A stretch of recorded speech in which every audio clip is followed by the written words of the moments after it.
समुद्र मंथन के समय में 14 प्रकार के रत्न निकले थे और आज मैं आपके सामने उन 14 प्रकार के रत्नों की जानकारी लेकर के आता हूँ। सबसे पहला रत्न जो निकला था, जिसको हलाहल कहते हैं, विष नाम दिया गया। समुद्र मंथन के अंदर सबसे पहले हलाहल नाम का विष निकला था और उस विष का प्रभाव इतना तेज था कि उसकी ज्वाला से सारे के सारे देवता जलने लगे और पूरी सृष्टि के अंदर सब जीव जो हैं वो नष्ट होने लगे। तब सारे देवता भगवान शिव के पास में जाकर के प्रार्थना की और उन सब के अनुनय विनय को सुन करके भगवान शिव ने अपनी हथेली में धर करके उसको गटक लिया। लेकिन मैया पार्वती ने उस हलाहल विष को जो है प्रभु शिव के गले में ही रोक दिया। उसकी वजह से प्रभु का पूरा बदन नीला पड़ गया और तभी से प्रभु को नीलकंठ के नाम से जाना जाता है।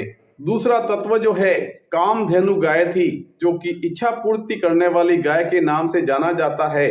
पौराणिक कथाओं के अंदर इसको चमत्कारी गाय के रूप में माना जाता है, जो जीवन के अंदर हर प्रकार के असाध्य दुखों और पीड़ाओं को भी हर लेती है। तीसरा तत्व जो निकला उसका नाम था उच्चैश्रवा घोड़ा। समुद्र मंथन के अंदर तीसरा ये घोड़ा निकला था। पौराणिक मान्यताओं के अनुसार ये घोड़ा जो है भगवान इंद्र को भेंट कर दिया गया।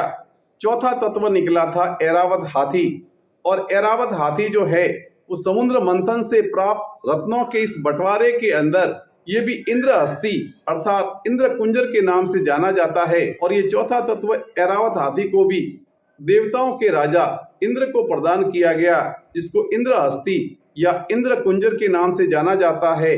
पांचवा तत्व कौस्तुभ मणि तत्व, जो कौस्तुभ मणि निकला था वो 3 लोकों के स्वामी भगवान श्री विष्णु ने अपने हृदय पर धारण कर लिया और ऐसा माना जाता है कि इस मणि को धारण करने के बाद में किसी प्रकार की कोई दैवीय आपदा नहीं आती है। छठा तत्व था कल्प वृक्ष। समुद्र मंथन के अंदर छठा तत्व जो है कल्प वृक्ष निकला और ये इच्छा पूर्ति करने वाला वृक्ष है। ऐसा कहते हैं कि इस वृक्ष की पूजा करने से सारी मनोकामनाएं पूर्ण हो जाती है। सातवां तत्व रंभा नामक एक सुंदर वस्त्र को आभूषण को पहने हुए एक अप्सरा प्रकट हुई और ऐसा कहते हैं कि उसको भी देवलोक के अंदर इंद्र के दरबार के अंदर सौंप दिया गया। आठवां तत्व मैया देवी लक्ष्मी प्रकट हुई। लक्ष्मी के सुंदरता को भाव करके देवता और दानव सभी उनको पाना चाहते थे, लेकिन भगवान श्री विष्णु ने उनका वरण कर लिया। नवा तत्व वारुणी निकला। समुद्र मंथन के अंदर 9वें तत्व के रूप में वारुणी निकला। भगवान विष्णु की अनुमति से ये दैत्यों को प्रदान कर लिया और वारुणी का अर्थ होता है मदिरा। समुद्र मंथन के अंदर निकलने वाला 10वां तत्व था चंद्रमा, जिसको भगवान शिव ने अपने मस्तक के ऊपर धारण कर लिया। 11वां तत्व था परिजात वृक्ष। परिजात वृक्ष जो है इसकी विशेषता है, इस परिजात वृक्ष को छूने मात्र से ही सारी थकान दूर हो जाती है। इस वृक्ष के अनंत हिस्से करके देवताओं ने अपने पास में रख लिया। 12वां तत्व निकला 5 जन्य शंख। 5 जन्य शंख को भगवान विष्णु ने अपने पास में रख लिया। ये विजय का प्रतीक माना जाता है, इसकी ध्वनि को भी शुभ माना जाता है। 13वां तत्व जो है समुद्र मंथन से निकलने वाला भगवान धन्वंतरी थे, जो कि चतुर्भुजी रूप के अंदर श्याम वर्ण के अंदर प्रकट हुए और इंद्र की प्रार्थना को स्वीकार करके देवों के वेद का पद आपने स्वीकार कर लिया। और ऐसा कहते हैं कि अमरावती जो नगरी है वो उन्हीं के द्वारा बसाई हुई है।